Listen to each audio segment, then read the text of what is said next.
Hey, my name's Daniela. I'm a real estate agent in Southern California, and you're looking to sell your home and don't know where to start, but I'm here to help.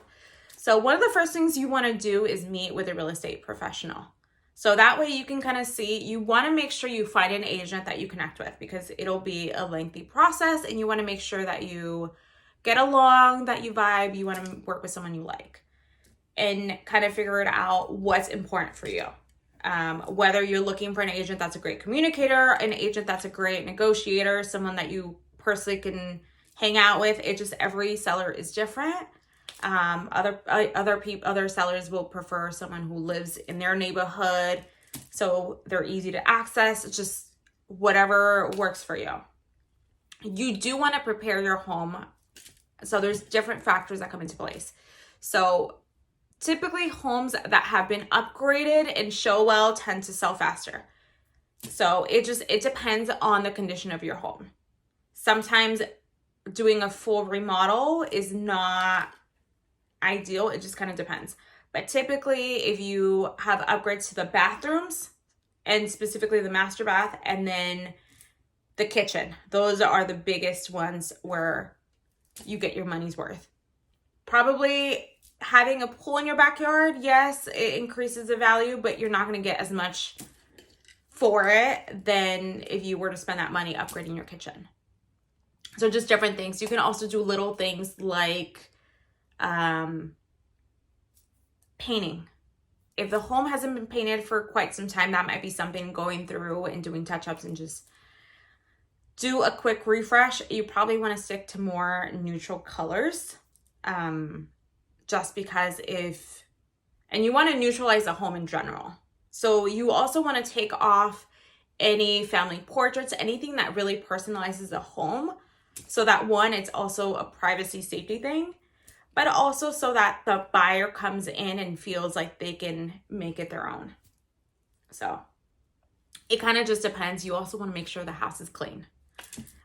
Even little things like just making the bed, putting the dishes away, having less things on the counter will really make a difference, because it can make the space bigger. So just a lot of little things like that. You also want to declutter, and potentially get the home staged depending on what your home looks like. So again, find your local expert to help you out. Once you're ready, you want to list it for sale. So you want to make sure that your agent is getting professional photography, unless they're really good with photography. But it'll show better if the pictures are taken by a professional. You also want to have videography for the video so that the home is marketed. And every agent is different. Sometimes you get what you pay for. So you might have to pay a little bit more in commission, but your agent will really market the property. They'll send out mailers, they'll door knock, they'll make sure the open house is properly promoted, and so forth. And then you also have to think about showings. Do you want a broker's open? Where the broker's open is typically for local agents to come in and tour your house. So kind of like an open house, but just for agents. They're able to get a feel for the property and see if they have a client who's a good fit for it. You also have open houses open to the public. And this is a personal preference. Some people don't want people in their home unless they're serious about buying their home. But it does provide additional exposure to your home. So just personal preference. But you do want to be flexible with showings. So keep in mind that buyers don't all work the same 9-to-5 schedule. So just as long as you are pretty flexible with days and times where potential home buyers can come and tour the property. Another thing to keep in mind is if you have tenants in place in that property, they have to be on board with showing the home. And in California, that's a whole other process. So if this applies to you, reach out and we can go into it in further detail. Another thing to really keep in mind is making sure that your home is priced correctly at market value. If it shows well, it's priced correctly in today's market, it'll go quick. It depends on the type of market that we're in and the season that we're in. So the market dictates. So your home is active for sale. You've done, your agent has done the showings. and market the property, and you start getting offers. So again, it's work with your agent and to negotiate the best deal for you. You accept an offer and now you are under contract. You can show that it's active under contract in the MLS and multiple listing service, and it means that you're accepted an offer, but you still have contingencies in place, but you're open to accept other offers. And then you go to pending, and pending is typically when the contingencies have been removed and you're closer to closing on the property.